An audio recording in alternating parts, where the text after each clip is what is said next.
안녕하세요. 이노겸입니다. 지난 시간에 사전 예방 경우의 기본 요소 요거하고 요 도표까지 살펴봤죠. 요 도표를 잘 외워두시라 했습니다.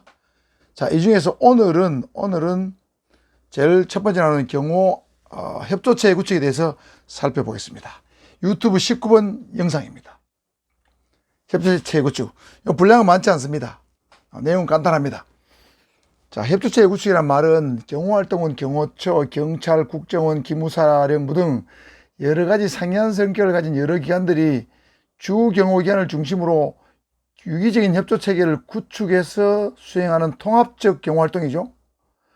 따라서 성공적 경호를 위해서는 이들 기관 간의 유기적이고 긴밀한 협조체계 구축이 필수적입니다. 여러 기관들이 모이면 여러분 협조가 잘 안 됩니다. 부서만 달아도 협조가 잘 안 되는데 기관이 다르다 하면 협조가 더욱더 안 됩니다. 그래서 이 경호는 경호의 통합성 또는 경호기관의 통합성을 제가 얘기한 적이 있죠.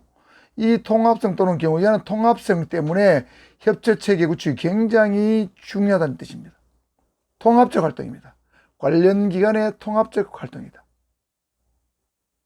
그래서 이러한 것을 통합적 활동을 특성화하기 때문에 협조체계 구축을 위한 어떤 명문의 규정을 두고 있습니다. 대통령 등의 경우에 관한 법률 15조 16조와 대통령 경호안전대책위원회 규정 4조에서 이걸 명시하고 있어요. 자, 세부 규정 한번 살펴볼까요? 줄여서 대경법입니다.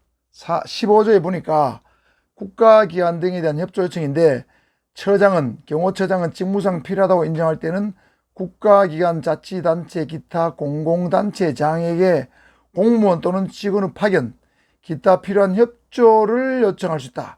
자, 이게 협조체계 구축에 관한 근거 규정입니다. 협조를 요청할 수 있다. 처장이 공무원이나 직원의 파견을 요청할 수 있다. 공공단체까지.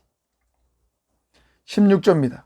대통령 경호안전대책위원회에 관한 규정인데 법 4조 1항 각호 대상에 대한 경호 업무를 수행할 때는 관계기관의 책임을 명확하게 하고 책임의 분배죠. 협조를 원활하게 하기 위해서 협조체계 구축입니다. 경호처에 대통령 경호안전대책위원회를 둔다. 상설을 기한하는 뜻입니다. 경호안전대책위원회를 둔다. 상설을 기한하는 뜻입니다. 둘 수 있다가 아니죠. 둔답니다. 사항, 위원회는 다음 사항을 관장한다. 대통령의 경우에 필요한 안전대책과 관련된 업무의 협의. 자, 협의란 말 들었죠? 안전대책 관련 업무 협조를 해야 되는 근거 규정입니다. 대통령 경호와 관련된 첩보 정보의 교환 및 분석, 이것도 협조죠. 이런 것들이 15조 16조의 대경법의 협조체계 구축에 관한 명시적인 근거 규정이 되어 있고 대통령 경호 안전대책위원회도 4조에 또 규정이 내용이 나옵니다.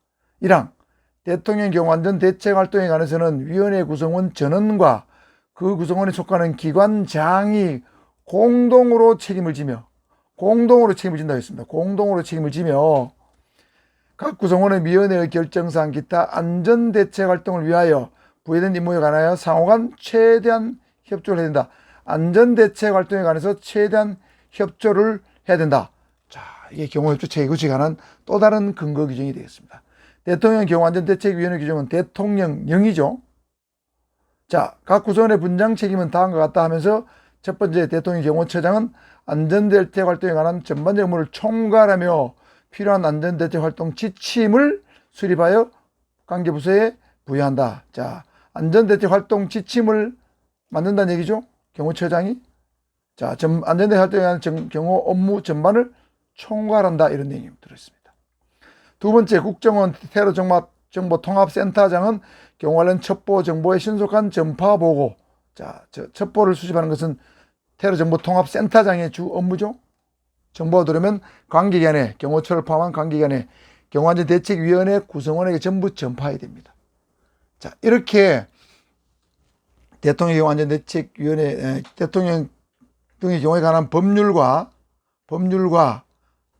대통령 경호안전대책위원회 규정에 경호 협조체계 구축에 관한 명문의 규정을 두고 있는데 협조체계를 구축해야 되는 이유는 경호의 통합성, 경호기관의 통합성, 경호 자체는 통합적 활동이기 때문에 그렇다.